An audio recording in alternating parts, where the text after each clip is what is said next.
안녕하세요. 안티고네 니나입니다. 이번엔 챕터 25를 읽어보겠습니다. Man, said the little prince, set out on their express trains, but they do not know what they are looking for. Then they rush about and get excited and turn round and round. And he added, it is not worth the trouble. The well that we had come to was not like the wells of the Sahara. The wells of the Sahara are mere holes dug in the sand. This one was like a well in a village, but there was no village here, and I thought I must be dreaming. It is strange, I said to the little prince. Everything is ready for use. The pulley, the bucket, the rope. He laughed, touched the rope, and set the pulley to working. And the pulley moaned like an old weather vane, which the wind has long since forgotten. Do you hear? Said the little prince. We have wakened the well, and it is singing.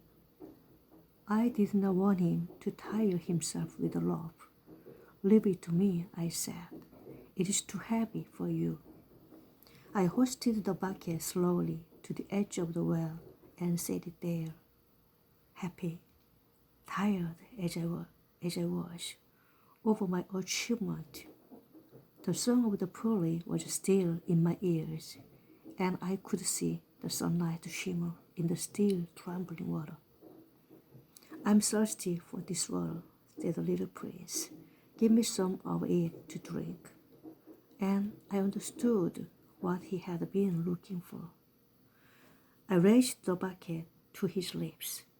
He drank. His eyes closed. It was as sweet as some special festival treat. This water was indeed a different thing from ordinary nourishment.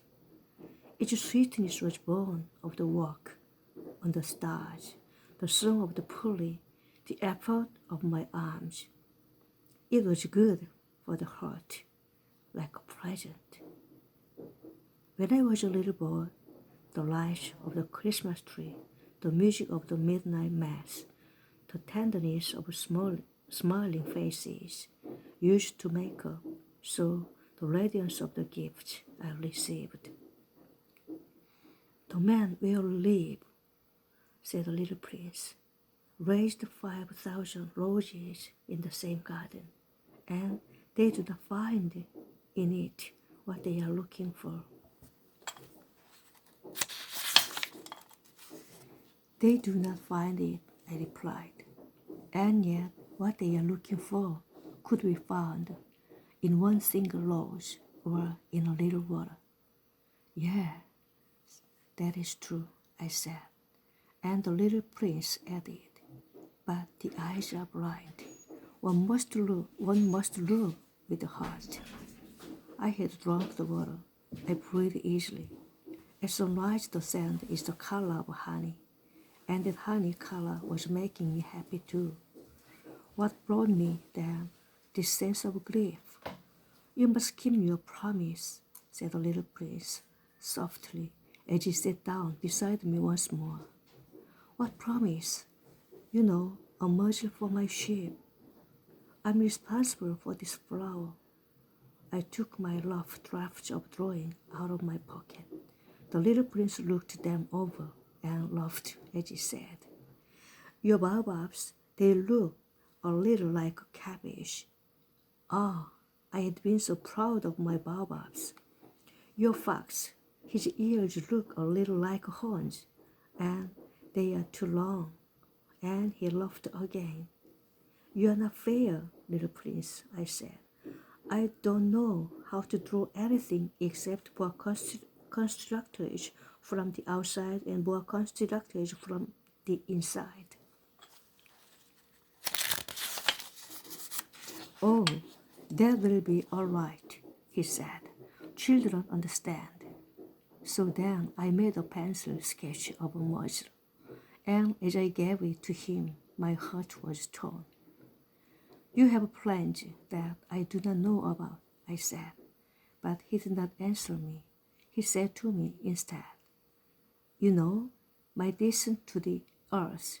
Tomorrow will be its anniversary. Then, after silence, he went on. I came down very near here, and he flushed. And once again, without understanding why, I had a curious sense of sorrow. One question, however, occurred to me. Then it was not by chance that on the morning when I first met you, a week ago, you were strolling along like that, all alone, 1,000 miles from any inhabited regions.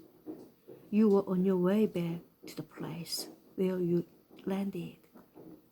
The little prince flushed again, and I added, with some hesitancy, perhaps it was because of the anniversary. The little prince flushed once more. He never answered questions, but when one flushes, does that not mean yes? Ah, I said to him, I'm a little frightened.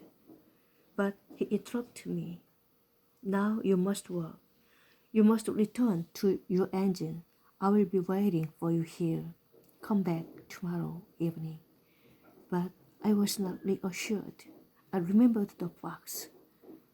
One runs the risk of weeping a little if one lets oneself be tamed. 고맙습니다.